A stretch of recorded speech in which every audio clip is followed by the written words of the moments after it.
Magandang umaga sa inyong lahat. Balitang controversial. Lady Radar whispers, the real culprit is often the one playing victim. Ano daw po ang ibig sabihin nito? May bali-balita kasi na isang love team. Naku, naging sila. Pero later on, naghiwalay dahilan sa toxic si girl. So, alamin natin ang balitang ito with this pa-whisper ni Radar PH. Sabi niya, for someone who had never experienced romance before, falling in love felt like stepping into an entirely new world. Cutie actress daw had long been known as the wholesome, career-focused star who seemed more interested in work than relationships. So, nung mag-offer daw ang management na pair up siya kay hunky actor na for a hit television series, wala daw nag-expect na the on-screen chemistry ay magiging totoo pala sa kanilang totoong buhay.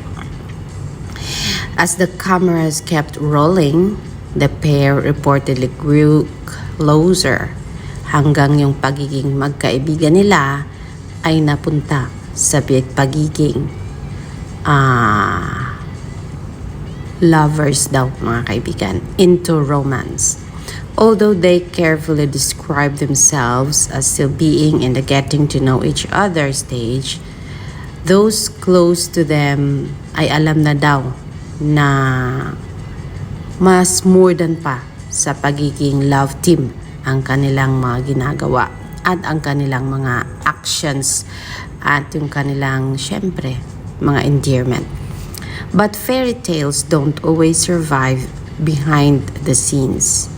Ayan lang, may problemang dumaan. According to Lady Radar sources, the relationship soon became emotionally exhausting para kay actor.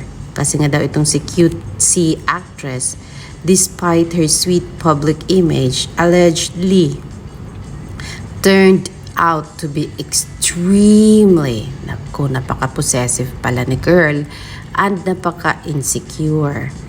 Yung konting misunderstanding daw, ay imbis na maging okay, ay dumiretso daw ito sa napakahabang tampuhan.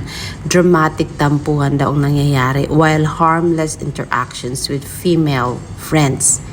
Kahit nga daw yung even those already happily committed reportedly triggered bouts of jealousy.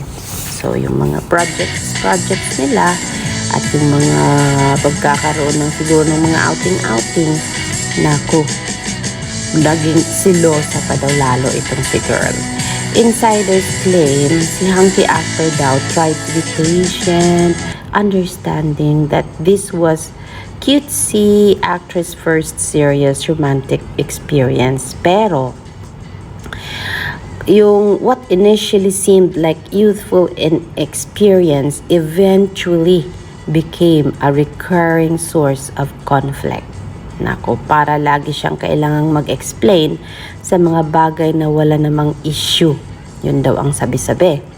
Another insider alleged that hunky actor privately described the relationship as toxic, saying na itong si cutesy actress daw ay napaka-immature emotionally, made every disagreement unnecessarily complicated. Yung imbis simpleng bagay lang ay ginawa ni cutesy actress na napaka-complicated, napaka-possessive, at napaka-insecure, at napaka-emotional immature daw ng cutesy actress na ito.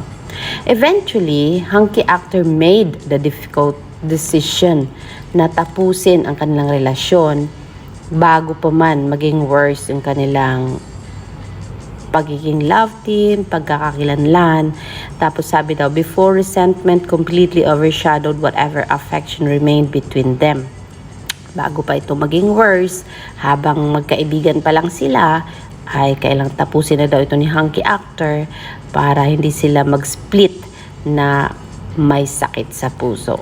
The split reportedly happened quietly, with both choosing to remain professional out of concern that personal issues might affect their successful love team on screen. Friends of the former couple hope the breakup will give both stars the space they need to grow individually rather than fuel unnecessary drama. After all, love is not measured by how tightly you hold on to someone. Sometimes it takes maturity to realize that relationships flourish through trust, respect, and emotional growth, not possession. Dahil dyan, marami ang nagsasabi, sinong love team ito? Nako. So, nagkagulo ang social media. Maraming nag-react. Is it Don Bell? Sobrang galit naman ni Bell Solid kasi nga daw, huy, hindi Don Bell yan. Bakit naman kaagad pag may ganyan? Don Bell. Walang ganon.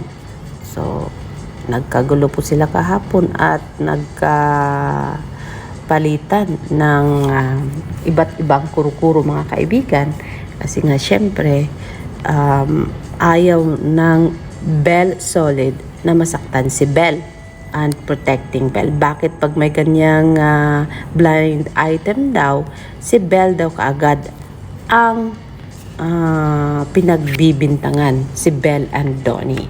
So yes, maraming nagsasabi na, naku, si Bell to at si Donnie to. Merong nagsasabing ibang. Sabi nila, baka daw si Jello at saka si Alexa. Sabi naman ng iba, paano naging si Jello? Hindi naman na hunky si Jello Rivera, kundi isa siyang P-pop singer. Diba? So yes, kayo na po ang bahalang isip kung sino itong love team na ito na naging ex-love team na, ex-boyfriend pa at ex-girlfriend pa. Naku, possessive pala si girl, selosa, insecure, and emotionally immature. Sino kaya yan? Alexander Lexa Jules, magandang umaga po sa inyong lahat.